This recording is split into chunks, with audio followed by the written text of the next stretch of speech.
Asia live T വിയിലേക്ക് ഏവർക്കും സ്വാഗതം. നമുക്ക് ഇന്ന് നമ്മൾ ഒരുപാട് ടിപ്സൊക്കെ പറഞ്ഞു കഴിഞ്ഞു അല്ലേ.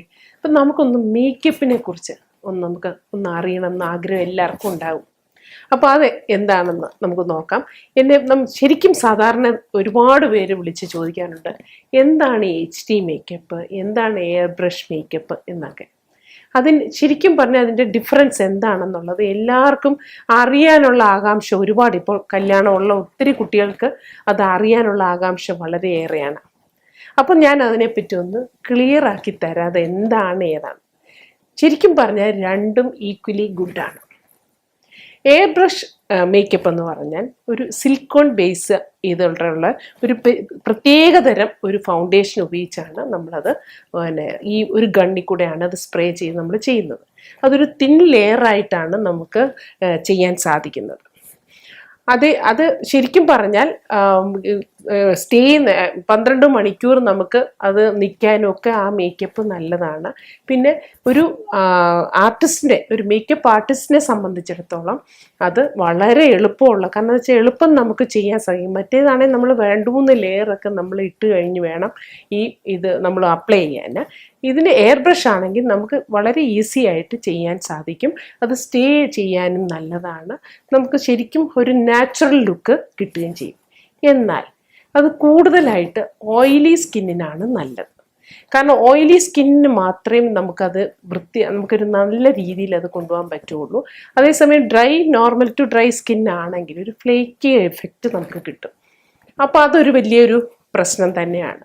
പിന്നെ അതിൽ പറയാനുള്ളത്, ചിലവർക്ക് ഇപ്പം ഒരുപാട് നമ്മൾ ലൈറ്റ് മേക്കപ്പ് ചെയ്യുവാണെങ്കിൽ, ഇപ്പം നല്ല കുഴിഞ്ഞ കണ്ണുള്ളവർക്കാണെങ്കിൽ അതിനെ കവറപ്പ് ചെയ്യാൻ നമുക്കൊരു വ്യത്യാസം നമുക്കത് ഫീൽ ചെയ്യും.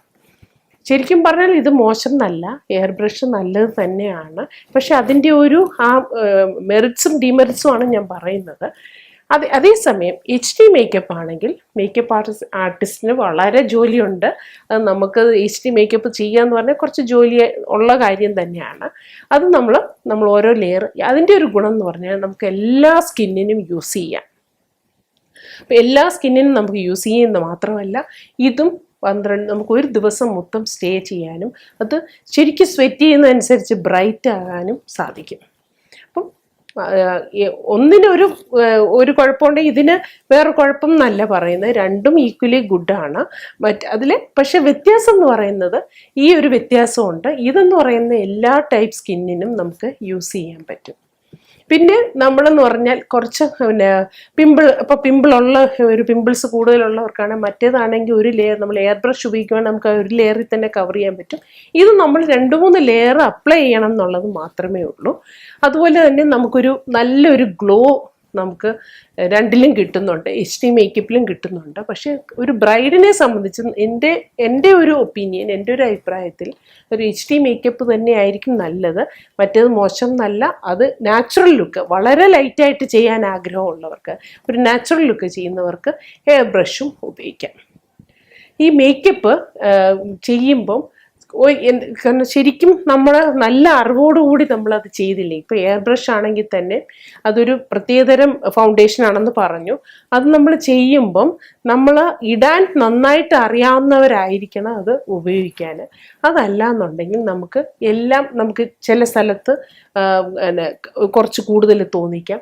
അതിപ്പോൾ HD മേക്കപ്പ് ആയാലും നമ്മൾ ഫൗണ്ടേഷൻ ഇടുന്നവർക്കായാലും ആ ഫൗണ്ടേഷൻ അല്ല, 3 ലെയർ HDയുടെ മേക്കപ്പ് ഇത് ഉപയോഗിക്കുന്നവർക്കും അതൊരു പ്രശ്നമാണ്. അപ്പം നമ്മളത് ഇടാൻ പ്രാക്ടീസ് നന്നായിട്ട് ഉള്ളവരായിരിക്കണം. കാരണം അതല്ല എന്നുണ്ടെങ്കിൽ നമുക്ക് അവിടെ ഇവിടെയൊക്കെ ആയിട്ട് കുറച്ച് കൂടുതലായിട്ട് തോന്നാം. പിന്നെ ഇപ്പം നമ്മുടെ മേക്കപ്പിലുള്ള വേറെ ട്രെൻഡ് എന്ന് പറയുന്നത് നമ്മുടെ മുഖത്തിനെ എല്ലാം ഷാർപ്പാക്കി വെക്കുക, ഹൈലൈറ്റ് ചെയ്യുക എന്നുള്ളതുണ്ട്. അപ്പോൾ ഇത് കഴിഞ്ഞാലും നമ്മുടെ കോണ്ടോർ മേക്കപ്പ് ഇതൊക്കെ ഇതിനകത്ത് പെടുന്നതാണ്. അതൊന്നും ഈ മേക്കപ്പ് തമ്മിലുള്ള വ്യത്യാസത്തിലില്ല. അത് നമ്മളൊരു ബേസ് എല്ലാം കഴിഞ്ഞു കഴിഞ്ഞാൽ നമ്മൾ ഐഷാഡോ ഒക്കെ നമ്മൾ അതനുസരിച്ച്, ഇപ്പോഴത്തെ ലുക്കുകൾ പലതാണ്. അപ്പം ആ ലുക്കിലാണ് ഒരു കുട്ടിയെ കണ്ടാൽ അതിനെ ഹൈലൈറ്റ് ചെയ്യണം. അപ്പോൾ ഒരു കണ്ണിനെ ഹൈലൈറ്റ് ചെയ്യുന്ന രീതിയിൽ നമ്മുടെ കവിളുകളായാലും ഇപ്പം നല്ല തടിച്ച കവിളുകളുണ്ടെങ്കിൽ അതിനെ ഹൈലൈറ്റ് ചെയ്ത് വേണം നമ്മൾ എങ്ങനെ അതിനെ കുറയ്ക്കാൻ. ഇപ്പം നല്ല കവിളല്ല, നല്ല ചീക്സ് ഉള്ള കുട്ടികൾക്ക് അത് കുറയ്ക്കാനുള്ള രീതിയിൽ വേണം നമ്മൾ മേക്കപ്പ് ചെയ്യാൻ. അങ്ങനെ ചെയ്യാൻ നമ്മൾ ഏതൊരു ബ്യൂട്ടീഷ്യൻ ആയാലും നമ്മളത് ചെയ്ത് ശീലിച്ചു കഴിഞ്ഞാൽ നമുക്ക് എല്ലാവർക്കും അത് ചെയ്യാൻ സാധിക്കും. അതുപോലെ തന്നെ ഇതിൻ്റെ വ്യത്യാസവും ഈ പറയുന്ന മാത്രമേ ഉള്ളൂ, രണ്ടും ഈക്വലി ഗുഡാണ്. അപ്പം ഇതിൻ്റെ സംശയം ഒരു മേക്കപ്പിനെ കുറിച്ച് എച്ച് ഡിയും എയർ ബ്രഷും തമ്മിലുള്ള വ്യത്യാസം എന്താണെന്നുള്ളത് നിങ്ങൾക്ക് മനസ്സിലായി കാണും. അതുകൊണ്ട് എല്ലാവർക്കും അതിനെപ്പറ്റി വലിയ കൺഫ്യൂഷനൊന്നും വരുത്തേണ്ട കാര്യമില്ല. ഇത് ഒരു നമ്മൾ ചെല്ലുന്ന ഒരു ബ്യൂട്ടീഷ്യനുമായിട്ട് നമ്മൾ ഡിസ്കസ് ചെയ്ത് നമുക്ക് ചെയ്യാവുന്ന കാര്യങ്ങളേ ഉള്ളൂ. രണ്ടും നല്ലത് തന്നെയാണ്.